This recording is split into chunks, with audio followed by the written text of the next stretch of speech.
नमस्कार, आप देख रहे हैं जीटी 24/7 न्यूज। मैं हूं आपके साथ राजेश कुमार। वक्त हमारे खास कार्यक्रम डिफेंस स्पेशल का, जहां पर बात चाइना और बांग्लादेश की हम करेंगे, क्योंकि चाइना लगातार बांग्लादेश की राजनीति में दखल देने पर उतारू हो चुका है। बांग्लादेश के कई नेताओं को, जिसमें खासकर जमाते इस्लामी के नेता हैं, उनको बीजिंग बुलाया गया है। एक महीने में दूसरी ये यात्रा है। तो चीन के दिल और दिमाग में क्या कुछ चल रहा है, इसको समझने की आगे हम कोशिश करेंगे। जिस प्रकार से भारत बांग्लादेश के रिश्ते लगातार बिगड़ते जा रहे हैं, उस बीच चीन की इन्वॉल्वमेंट लगातार बांग्लादेश में बढ़ती जा रही है। भारत के लिए क्या ये एक बड़े खतरे की घंटी है? क्योंकि हाल ही में हमने देखा था कि पाकिस्तान से गोला बारूद से भरा एक जहाज जो है वो बांग्लादेश पहुंचा था। इसको समझना होगा, डिकोड करना होगा। लेकिन साथ में बात अमेरिका और चाइना की दुश्मनी की भी करेंगे, क्योंकि चीन जहां चौथा परमाणु एयरक्राफ्ट, जो कि उसका इकलौता परमाणु एयरक्राफ्ट होगा, वो बनाने में लगा हुआ है। वहीं अमेरिका ने फैसला किया है कि गुआम में वो अपनी सबसे खतरनाक सबमरीन को तैनात करेगा। इसके क्या मायने हैं? रूस अमेरिका रिश्तों को लेकर भी बात होगी। लेकिन शुरुआत बड़ी खबर के साथ। बांग्लादेश के कट्टरपंथियों को मिला चीन का साथ। जमाते इस्लामी के नेता कर रहे चीन का दौरा। भारत विरोधियों को खुश करने में लगे शी जिनपिंग। चीन के दूतावास में जमात के नेताओं का जोरदार स्वागत। बड़ी खबर आपको बता दें, बांग्लादेश के कट्टरपंथियों को मिला चीन का साथ। जमाते इस्लामी के नेता कर रहे चीन का दौरा। भारत विरोधियों को खुश करने में लगे शी जिनपिंग। बांग्लादेश के कट्टरपंथियों को मिला चीन का साथ। जमाते इस्लामी के नेता कर रहे चीन का दौरा। भारत विरोधियों को खुश करने में लगे शी जिनपिंग। चीन के दूतावास में जमात नेताओं का स्वागत। बांग्लादेश के कट्टरपंथियों को मिला चीन का साथ। जल्दी से एक बार ग्राफिक्स प्ले कर दीजिएगा, उसके बाद अपने एक्सपर्ट्स के पास हम चलेंगे। जमात के साथ खड़ा हुआ चीन पहुंचे बांग्लादेश के नेता। 14 संसदीय प्रतिनिधि मंडल पहुंचा चीन। जमाते इस्लामी के नेता, इसके अलावा खलीफा मूवमेंट के नेता, खलीफा काउंसिल और इस्लामिक ऑर्डर के नेता जो हैं वो शामिल हैं। कट्टरपंथियों से नजदीकी लगातार चीन बढ़ा रहा है। बांग्लादेश में हिंदू नेताओं पर हमले लगातार जारी हैं। भारत को घेरने की तैयारी में चीन। चिकन नेक को लेकर बड़ी साजिश क्या हो सकती है, ये तो एक्सपर्ट ही बता पाएंगे। नॉर्थ ईस्ट में दिख रहा है असर। बांग्लादेश में जब से तख्ता पलट हुआ है, उसका असर जो है नॉर्थ ईस्ट में दिखाई पड़ रहा है।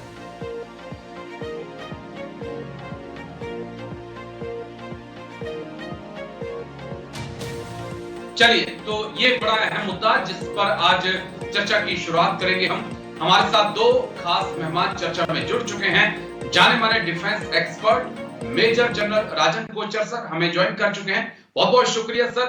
जय हिंद। सबसे पहले थैंक यू समय देने के लिए। डॉक्टर ब्रह्मदीप अलूने, विदेश मामलों के जानकार, भी हमारे साथ हैं। बहुत बहुत शुक्रिया डॉक्टर ब्रह्मदीप। जय हिंद। Thank you sir. चर्चा की शुरुआत मेजर जनरल राजन कोचर सर मैं आपके साथ करूंगा। ये जो चीन का इंटरेस्ट लगातार बांग्लादेश में बढ़ता जा रहा है सर, किस प्रकार से आप देखते हैं? जमात के नेताओं का एक महीने में दूसरी बार बीजिंग का दौरा और चीन के दूतावास में जमात सहित तमाम जो भारत विरोधी नेता हैं उनको बुलाना, उनको एक पार्टी देना, क्या ये इशारा कर रहा है? देखिए राजेश जी, अगर आप चाइना और बांग्लादेश के रिलेशंस को देखें, 1975 से ये इनका जो रिलेशनशिप है ये बांग्लादेश वॉर के बाद एस्टेब्लिश हुआ था। अब 2025 में इनके रिलेशनशिप के 50 साल होते हैं। और अगर आप चाइना को देखें तो चाइना ने हमेशा बांग्लादेश के साथ एंगेज किया है। चाइना को फर्क नहीं पड़ता कि बांग्लादेश में पावर सेंटर में कौन है। चाइना अपना इंटरेस्ट और अपना जो फोकस बांग्लादेश में रखता है, और आपने पहले भी देखा शेख हसीना के टाइम जो चिटागोंग पोर्ट में चाइना का जो कितना इंटरेस्ट था वहां पे, और किस तरीके से चाइना ने अपना एक सबमरीन बेस भी इसको यहाँ पे बनाने की कोशिश की, और सबमरीन भी इसको बांग्लादेश को दिया है।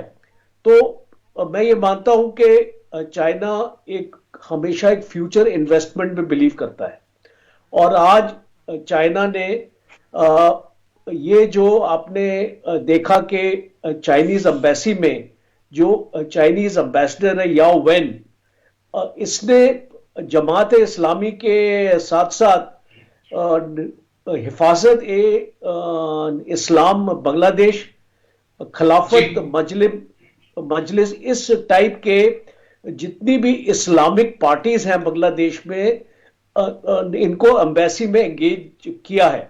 और अगर आपको मैं आपकी नजर इससे 2 हफ्ते पहले लेके जाऊं, जो 7 नवंबर से 16 नवंबर तक एक इस बीजिंग में मीटिंग हुई थी, political party plus cooperation event, उसमें बीएनपी के नेता इनवाइटेड थे, जो आपके बांग्लादेश नेशनलिस्टिक पार्टी है जी, और वहां पे इनको एंटरटेन किया था। तो ये चाइना जानता है कि आज बांग्लादेश में मोहम्मद यूनुस जो है वो एक टेम्परेरी फिगर है, इंटरिम गवर्नमेंट है, और आने वाले वक्त में बीएनपी मोस्ट लाइकली, जो अनुमान किया जा रहा है बांग्लादेश पॉलिटिक्स को जो स्टडी करते हैं, कि बीएनपी पावर में आएगी, क्योंकि अवामी लीग को जो पूरा जो सफाया हो चुका है, और इसीलिए चाइना बांग्लादेश में इन्वेस्ट कर रहा है। अब बहुत इंपॉर्टेंट एक लास्ट पॉइंट मैं इसको यहां पे जिक्र करना चाहूंगा, प्रेसिडेंट ट्रंप का और तुलसी गैबार्ड ने जो स्टेटमेंट दिया बांग्लादेश में, खास तौर पे हिंदू माइनॉरिटी के सपोर्ट में बात करी है। और हाल ही में आपने देखा कि चिन्मय कृष्ण प्रभु जो एक हिंदू प्रीस्ट थे वहां पे, उनको अरेस्ट किया गया है। भारत ने अपनी नाराजगी भी इस पे जताई है। तो अभी ये स्पेस देखना बहुत जरूरी है कि चाइना की जो दखल बांग्लादेश में हो रही है उसको यूनाइटेड स्टेट्स कैसे काउंटर करता है, क्योंकि भारत के रिलेशंस बीएनपी के साथ कुछ ज्यादा क्लोज नहीं है और अच्छे नहीं है।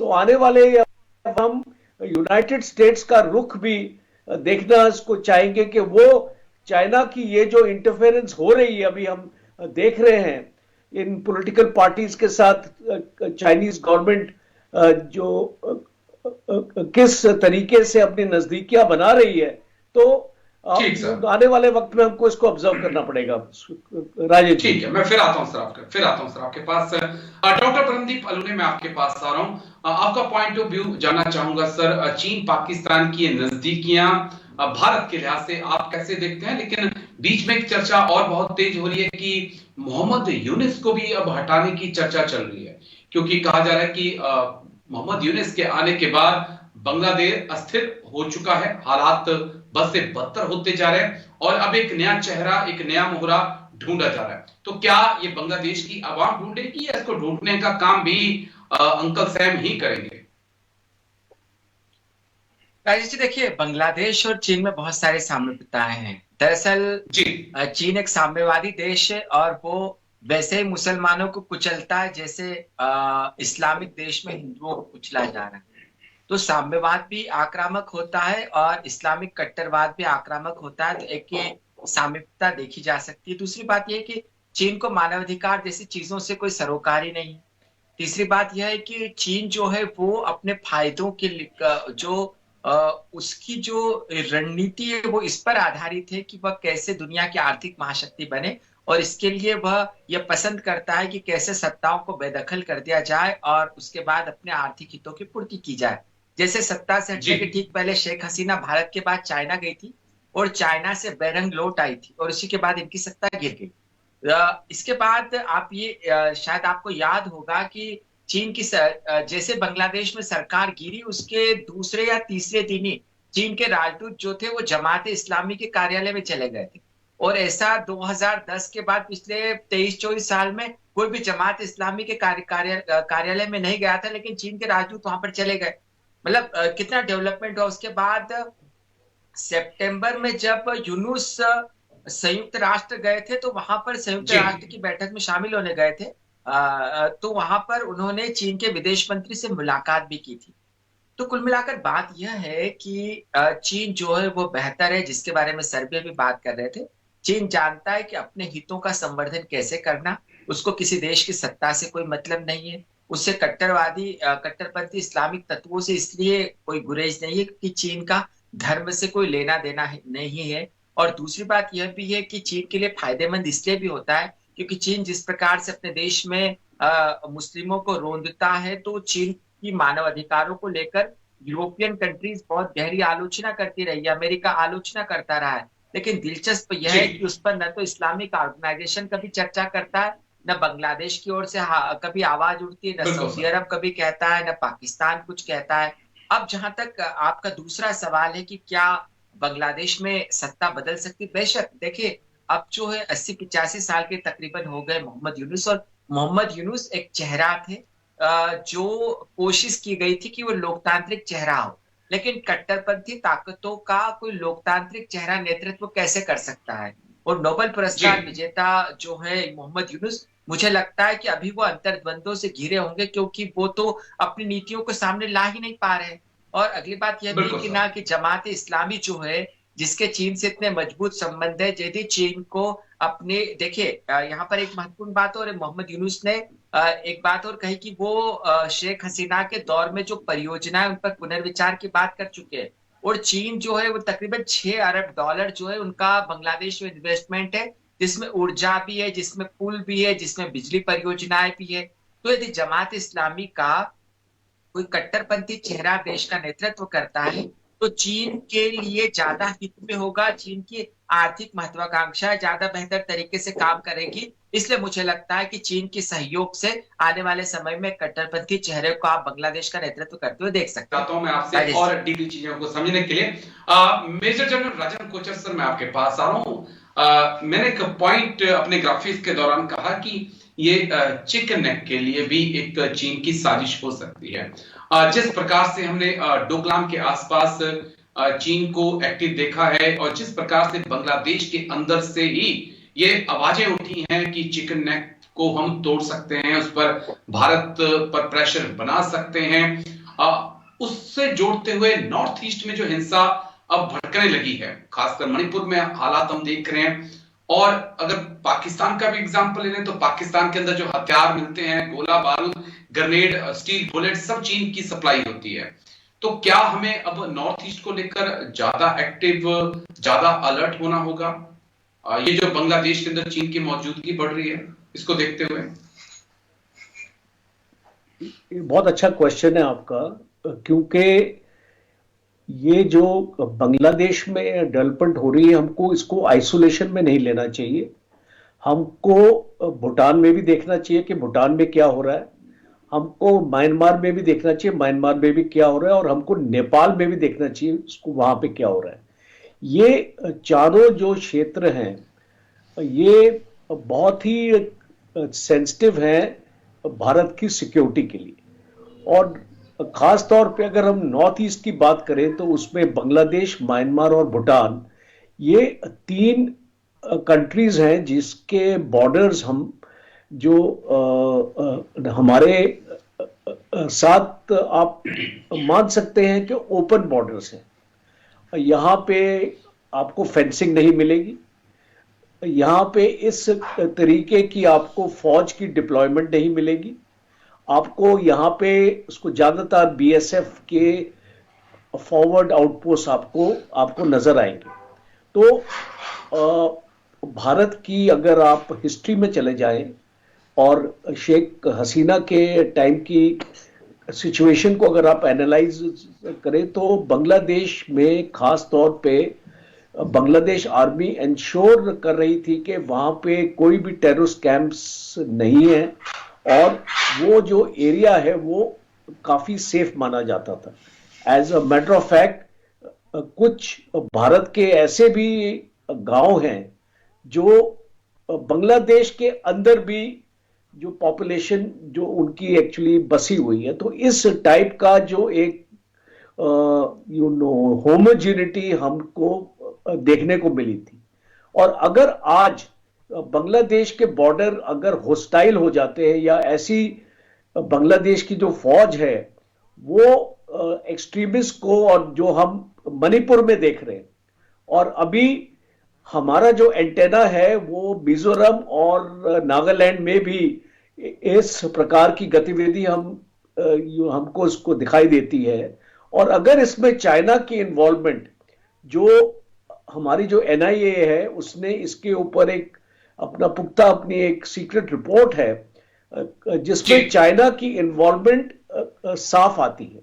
तो अगर हम इस सिचुएशन को अगर हम गौर से देखें, और जिस टाइप की डिप्लॉयमेंट्स हमारी इंडियन आर्मी की है आज जम्मू एंड कश्मीर बॉर्डर पे और लद्दाख के बॉर्डर पे, अब हमारे पास इतनी फौजें नहीं है कि हम हर एक बॉर्डर के ऊपर इंडियन आर्मी को भेज सके। तो ये बहुत जरूरी होगा भारत के लिए बांग्लादेश से एंगेज करना और इसको ये इंश्योर करना कि हमारा जो बांग्लादेश के साथ बॉर्डर, आपने चिकन नेक की बात करी है, वो भूटान में आप इसको जानते हैं कि डोकलाम का जो एरिया है, और जैसे इंटेलिजेंस रिपोर्ट्स आ रही हैं कि डोकलाम का एरिया अगर चाइना को भूटान अगर दे देता है तो उसमें हमारा चिकन नेक का एरिया बहुत वल्नरेबल हो जाएगा। और साथ साथ बांग्लादेश के बॉर्डर में भी जो हमारा इसको वेस्ट बंगाल का एरिया जो इसको बांग्लादेश के बॉर्डर के साथ लगा हुआ है वो भी बहुत वल्नरेबल हो जाता है। तो आई थिंक ये एक एरिया रहेगा इसको भारत की चिंता के लिए, और आने वाले वक्त में हमको इसके ऊपर भी बहुत तवज्जो देना पड़ेगा। ठीक, लेकिन मैं आपके पास आ रहा हूं ब्रह्मदीप अलूने, डॉक्टर ब्रह्मदीप अलूने सर, ये समझाइए मुझे कि बांग्लादेश और चीन के बीच हाल के एक महीने में बहुत ज्यादा नजदीकियां बढ़ने लगी हैं। क्या मोहम्मद यूनिस को इस बात का आभास हो गया है, या जमाते इस्लामी हो, बीएनपी हो, उनको इस बात का आभास हो रहा है कि डोनाल्ड ट्रंप आने के बाद कोई बड़ा फैसला ले सकते हैं, इसलिए पाला बदलने की तैयारी है, या किसी अलग नजरिए से आप इन मुलाकातों को देख रहे हैं? देखिए, इसमें दो बातें हैं। एक बात तो महत्वपूर्ण यह है कि जो अमेरिका है उसने तकरीबन 1.5 दशक से बराक ओबामा के दौर से ही एशिया प्रशांत केंद्रित एक नीति बनाई थी, जिसमें यह कोशिश की गई थी कि चीन को एशिया में ही केंद्रित कर दिया जाए या एशिया में ही रोक लिया जाए और उसको लैटिन अमेरिका तक नहीं बढ़ने दिया जाए। यह ओबामा प्रशासन की कोशिश थी और उस नीति को बाइडेन ने भी आगे बढ़ाया, ट्रंप ने भी आगे बढ़ाया और आगे बढ़ते हुए देख सकते हैं। दूसरी बात यहाँ पर यह भी है कि क्या ट्रंप के आने से बांग्लादेश प्रभावित होगा? तो इसमें दो तीन चीजें, अमेरिकी हितों की यदि पूर्ति होती है तो फिर अमेरिकी हित जो है वो अफगानिस्तान को जलते हुए छोड़ के अपनी फौज को उठाकर अमेरिका भी ले जा सकते हैं। उनको कोई सरोकार नहीं होता कि कोई तालिबान किसी पाकिस्तान का कितना विध्वंस कर रहा है, वो अपने हितों की पूर्ति करते हैं। अभी जमात इस्लामी यदि नौसैनिक अड्डा बनाने देगी अमेरिका को तो जी सर, चलिए मैं डॉक्टर साहब आता हूं, कुछ टेक्निकल प्रॉब्लम आ गई है, एक बड़ी खबर हम ले लेते हैं, उसके बाद डॉक्टर साहब के पास आते हैं। बड़ी खबर आपको दिखा दें इस वक्त की, रूस से जुड़ी हुई, चाइना से जुड़ी हुई एक और बड़ी खबर है। चीन पर नकेल कसने को अमेरिका तैयार, गुआम में तैनात की गई नई परमाणु पनडुब्बी, परमाणु एयरक्राफ्ट कैरियर बनाने जा रहा चीन, समुद्र में अमेरिका को देना चाहता है चुनौती। चीन पर नकेल कसने की तैयारी में अमेरिका, गुआम में तैनात की नई परमाणु सबमरीन, परमाणु एयरक्राफ्ट कैरियर बनाने में लगा हुआ है चीन, समुद्र में अमेरिका को देना चाहता है चुनौती। जल्दी से एक बार ग्राफिक्स प्ले करिए। गुआम में तैनात की नई परमाणु पनडुब्बी, बड़ी खबर आपको बता रहे हैं, अमेरिका को टक्कर देगा चीन। चीन अपनी नेवी पर दे रहा ध्यान, परमाणु एयरक्राफ्ट कैरियर बना रहा है चीन। न्यूक्लियर पावर रिएक्टर का प्रोटोटाइप तैयार हो चुका है और उसकी कुछ तस्वीरें भी सामने आ चुकी हैं। कारण यह है कि अमेरिका के पास 11 न्यूक्लियर पावर एयरक्राफ्ट कैरियर हैं। चीन पहला बनाने में लगा हुआ है और यही चीन की सबसे बड़ी चुनौती है। Next graphics. 2035 तक 6 एयरक्राफ्ट कैरियर संचालित करना चाहता है चीन। ये चीन का मकसद है कि 6 एयरक्राफ्ट कैरियर चीन के पास होने चाहिए 2035 तक। चीन की तैयारी से भारत को भी सावधान रहना होगा। चीन की चुनौती को समझ रहा है अमेरिका और यही कारण है कि गुआम हो, फिलीपींस हो, साउथ कोरिया हो, जापान हो, वहां पर लगातार हथियारों की तैनाती बढ़ाई जा रही है। अब तो हिमास जैसे रॉकेट सिस्टम भी तैनात किए जा चुके हैं।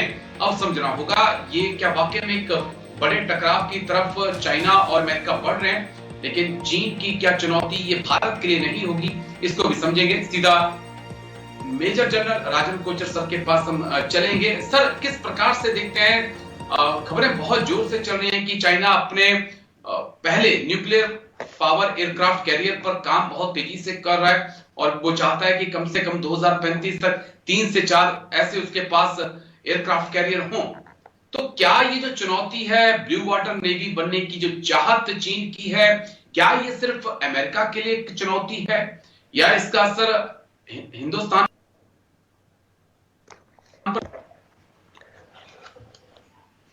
मेरी आवाज आ रही है आपको? जी आ रही है सर।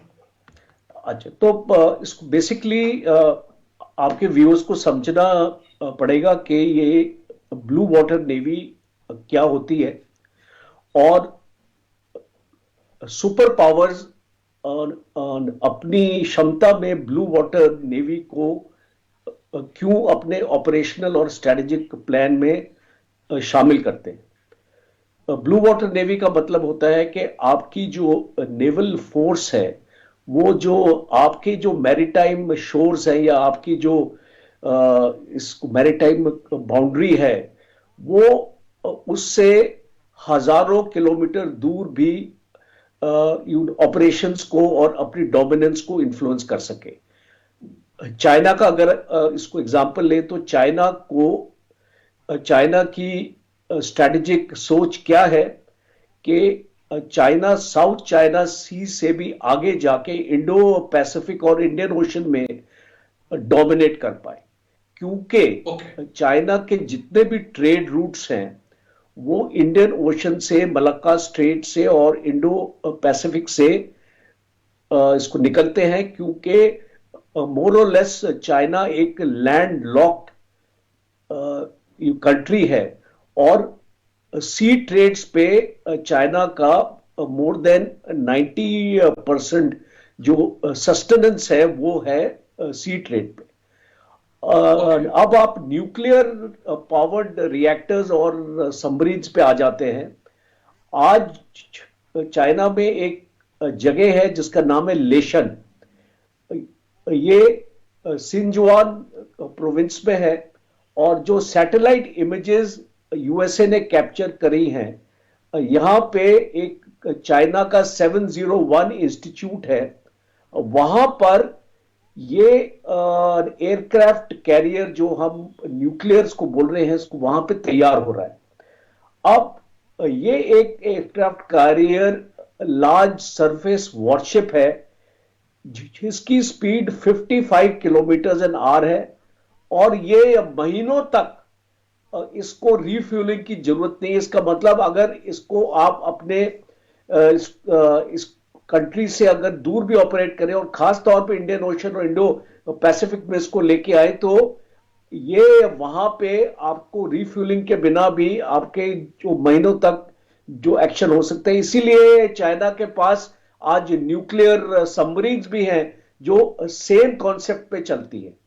अब अमेरिका का मुकाबला करने के लिए अमेरिका के पास 11 ऐसे न्यूक्लियर पावर एयरक्राफ्ट कैरियर्स हैं और फ्रांस के पास एक है और भी कोई ऐसा देश नहीं है आज जिसके पास न्यूक्लियर पावर एयरक्राफ्ट कैरियर्स है। और इसीलिए चाइना की मजबूरी है कि अगर वो अमेरिका को काउंटर करना चाहता है और आप इसको गुआम आइलैंड से लेके अगर आप इंडो पैसिफिक में आ जाए और साउथ चाइना सी में आ जाए, तो चाइना के पास ऐसी क्षमता नहीं है कि वो यूएस को इंडो पैसिफिक में काउंटर कर पाएगा।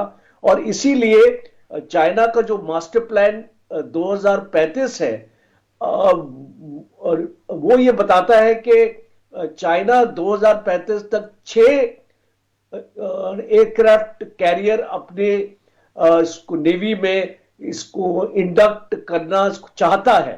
तो इसीलिए वो ये जो अभी हम इसको डिबेट कर रहे हैं आपके प्रोग्राम में, एक ब्लू वाटर नेवी की जरूरत चाइना को क्यों पड़ी, वो इसलिए पड़ी क्योंकि यूनाइटेड स्टेट्स का अगर उसने मुकाबला करना है तो उसको ऐसा एयरक्राफ्ट कैरियर अपने उसको नेवी में इंडक्ट अपना करना पड़ेगा। और वो दिन दूर नहीं है क्योंकि बहुत एडवांस स्टेज में ये एयरक्राफ्ट कैरियर ऑलरेडी इसकी प्रोडक्शन हो चुकी है और इसको हो सकता है कि 1 या 2 साल में चाइना के पास ये न्यूक्लियर एयरक्राफ्ट कैरियर ऑपरेशनल हो जाएगा। ठीक है सर। डॉक्टर ब्रह्मदीप अलूले, मैं आपके पास आ रहा हूं। डॉक्टर साहब, अभी तक ये रहता था कि अमेरिका का प्रतिद्वंदी रूस है, लेकिन रूस को हमने कभी इस प्रकार की इतने बड़े स्तर पर जंग की तैयारियां करते नहीं देखा, चाहे वो सोवियत संघ था चाहे रूस था। और ये कारण है कि हमने सेकेंड वर्ल्ड वॉर के बाद कोई इतना बड़ा वॉर भी नहीं देखा। लेकिन जो चीन की तैयारियां हैं वो काफी हटकर हैं। चीन बिल्कुल नेटो को, अमेरिका को कैसे टक्कर देनी है उस लिहाज से तैयारियां कर रहा है। तो क्या एक टकराव की तरफ चीन दुनिया को ले जाएगा? इस पॉइंट को क्लियर करिएगा। और टकराव का क्या ये बिंदु ताइवान से शुरू होगा? डॉक्टर ब्रह्मदीप अलूले। देखिए राजेश जी, एक बात तो बहुत स्पष्ट है कि आप शीत युद्ध का पूरा दौर उठाकर देख लीजिए, अमेरिका ने रूस को हमेशा एक सामरिक प्रतिद्वंदी के तौर पर आंका है। तो इवन अमेरिका से ज्यादा परमाणु हथियार जो है, वैसे मेरी आवाज आ रही है? बिल्कुल मेरी आवाज आ रही है? जी जी आ रही है। देखिए जी, रूस के पास अमेरिका से ज्यादा परमाणु हथियार है, लेकिन रूस के बाद अब अचानक जब आप चीन पर जाएंगे तो चीन 2 तरीके से चुनौती दे रहा है अमेरिका को। वो सामरिक तरीके से तो चुनौती दे ही रहा है, लेकिन साथ साथ आर्थिक तौर पर भी चुनौती दे रहा है। और अमेरिका के लिए सामरिक तौर पर उतनी बड़ी चुनौती नहीं है, क्योंकि एक बार जब परमाणु हथियार आपके पास हो जाते हैं तो कम से कम सुरक्षा की एक गारंटी आपके पास हो जाती है। लेकिन यदि आर्थिक तौर पर चुनौती देगा यदि चाइना, तो डॉलर साम्राज्य जो है, जिस डॉलर के कारण अमेरिका जिंदा है या जिस डॉलर के कारण अमेरिका जो है वो महाशक्ति कहलाता है, यदि चीन की युआन कूटनीति कामयाब हो गई तो फिर डॉलर खत्म हो जाएगा और अमेरिका की बादशाहत भी खत्म हो जाएगी। तो ऐसे में अमेरिका रूस से ज्यादा चीन को गंभीरता से लेता है और इसीलिए चीन पर लगातार आप सामरिक दबाव तो अपनी जगह है ही है, लेकिन आर्थिक दबाव बनाने की भी बात करता है। लेकिन आप जब ताइवान की बात करते हैं तो यहाँ पर बहुत स्पष्ट है, मैं जिस बात को पिछली बार मैंने कहा था कि जो ओबामा की एशिया केंद्रित, एशिया प्रशांत केंद्रित नीति, देखिए 3 महासागर बहुत महत्वपूर्ण है। एक कैस्पियन महासागर जहां पर अमेरिका को रूस की चुनौती मिल रही है, एक भूमध्य महासागर जहां पर अमेरिका को ईरान की चुनौती मिल रही, जो अभी जहाज रोके गए थे हुती ने जो हमला किया था, और तीसरा हिंद महासागर। अब इन सब में हिंद महासागर इसलिए ज्यादा महत्वपूर्ण हो जाता है क्योंकि दुनिया की सबसे ज्यादा जो जनसंख्या है वो इसके आसपास रहती है, बड़ी जनसंख्या रहती है, और यहाँ पर अमेरिका के बहुत ज्यादा जो है वो हित जुड़े हुए हैं। तो ऐसे में ताइवान एक वो बिंदु है जो चीन के बहुत करीब है।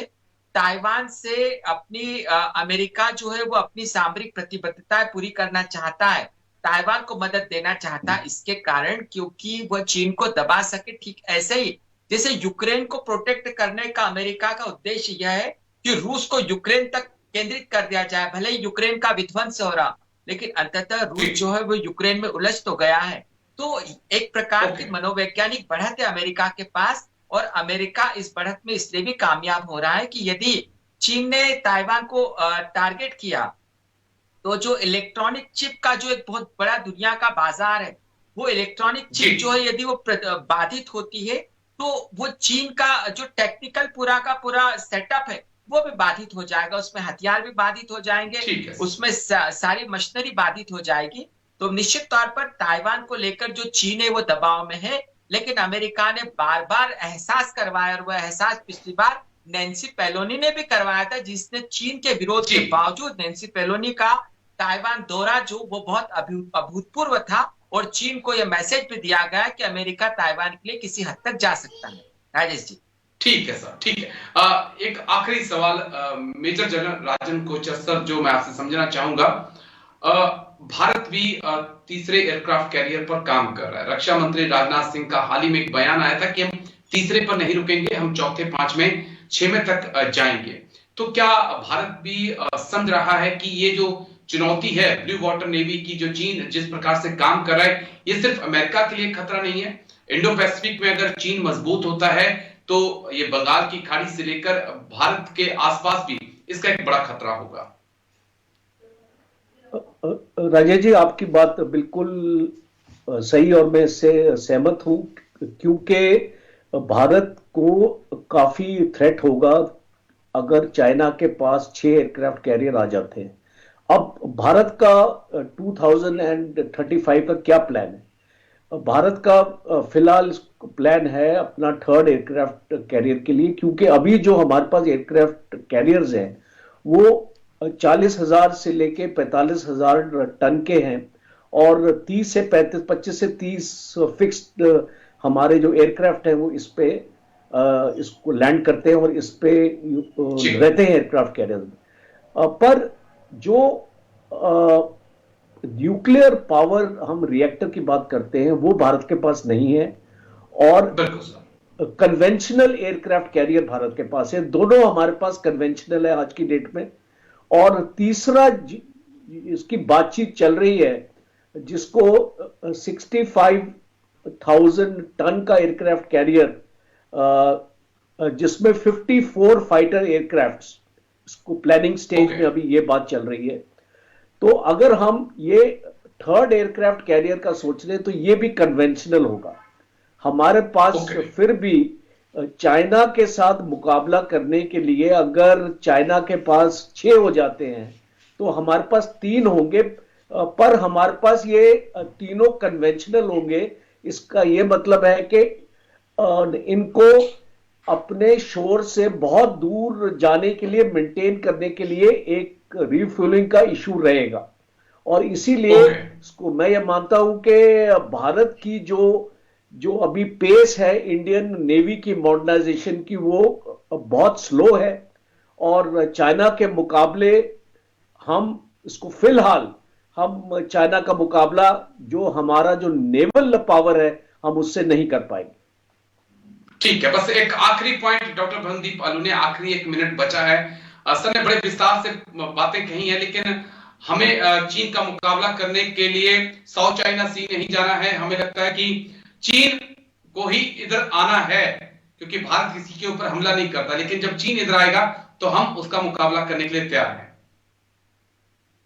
देखिए, चीन की हमको बहुत बड़ी रणनीतिक चुनौती है, और चीन ने भारत को चारों ओर से घेर लिया, लेकिन उसके बावजूद समुद्र में भारत को चीन पर इसलिए बढ़त हासिल हो सकती है क्योंकि आप जो भारत के सरहदी इलाके, जो भारत का समंदर में जो अवसर है भारत के, वो ज्यादा अवसर है, और कुछ रास्ते ऐसे जिनको बाधित करके भारत जो है वो चीन को मिलने वाली सप्लाई लाइन को काट सकता है। तो इससे खासकर आप तो खासकर भारत ने लक्षद्वीप से जो लगते हुए इलाके हैं और वहां से जो इलाके गुजरते हैं, तो वो एक ऐसी सप्लाई लाइन है जो भारत को बढ़त दे सकती है। मुझे लगता है कि आने वाले समय में भारत को अपनी सामुद्रिक शक्ति पर काम करने की जरूरत है, और भारत युद्ध की तैयारियां कर रहा होगा। राजेश जी। बिल्कुल, मलक्का स्टेट इसलिए कहा जाता है कि चीन की सबसे कमजोर नब्ज है। लेकिन बहुत बहुत शुक्रिया आप दोनों खास मेहमानों का। मेजर जनरल राजन कोचर सर बहुत बहुत शुक्रिया। डॉक्टर भवनदीप अलूने जी आपका ही शुक्रिया मेरे साथ खास चर्चा में जुड़ने के लिए, तमाम पहलुओं पर इतनी बारीकी से बात रखने के लिए। डिफेंस स्पेशल आज मेरे साथ इतना ही, कल फिर होगी मुलाकात। दीजिए इजाजत, नमस्कार। है।